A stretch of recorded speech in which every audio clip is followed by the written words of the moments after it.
7 अक्टूबर 2023 को इजराइल पर हमला करके हमास ने युद्ध की जो आग भड़काई थी, अब वो गाजा से निकलकर लेबनान तक पहुंच चुकी है। और इस आग में सिर्फ हिजबुल्लाह ही नहीं, पूरे लेबनान की जनता जल रही है।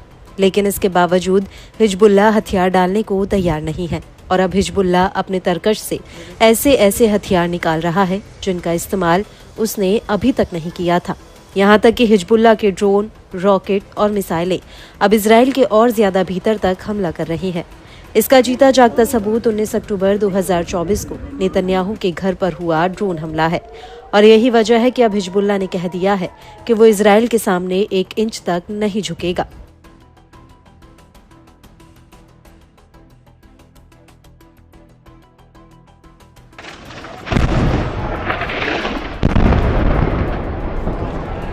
हालांकि इजरायली फौज भी हिजबुल्लाह की कमर तोड़ने में लगी हुई है, लेकिन आईडीएफ के तमाम हमलों के बावजूद हिजबुल्लाह आईडीएफ के ऊपर दनादन हमले करने में लगा है।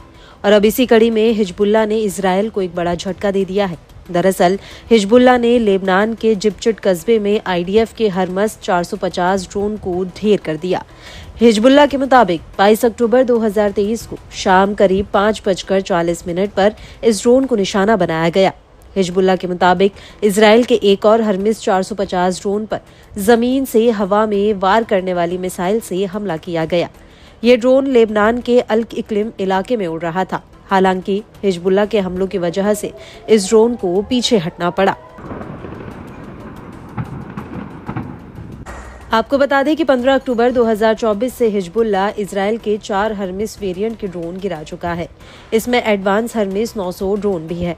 और इस अटैक के अलावा हिजबुल्लाह ने आईडीएफ के ऊपर लेबनान के भीतर और बाहर दर्जनों हमले किए। इन हमलों में इजराइल के 2 रिजर्व सैनिक मारे गए हैं, जबकि कई सैनिक घायल हुए। और इसको लेकर सफद के जिव मेडिकल सेंटर का कहना है कि उसने 22 अक्टूबर को अकेले 14 घायल सैनिकों को भर्ती किया है।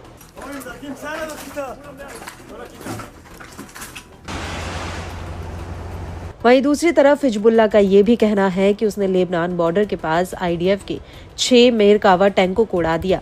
इनमें से 5 टैंकों पर एंटी टैंक गाइडेड मिसाइल से हमला किया गया था।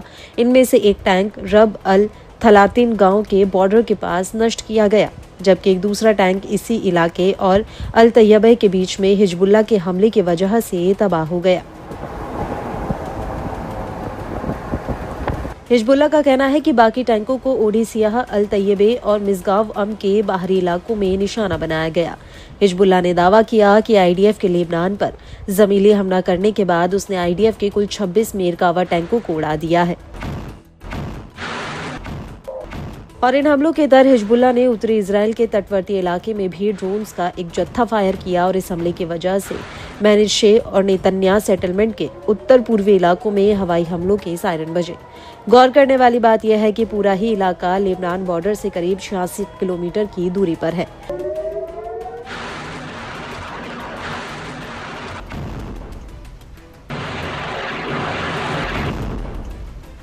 हिजबुल्लाह का ये भी कहना है कि कब्जे वाले फिलिस्तीन के कई जिलों में ये ड्रोन करीब 40 मिनट तक मंडराते रहे, क्योंकि इसके बाद मैनेशा ब्रिगेड हेडक्वार्टर्स पर एक ड्रोन जाकर फट गया, क्योंकि आईडीएफ के जेट्स और हेलीकॉप्टर इन ड्रोन्स को इंटरसेप्ट ही नहीं कर पाए।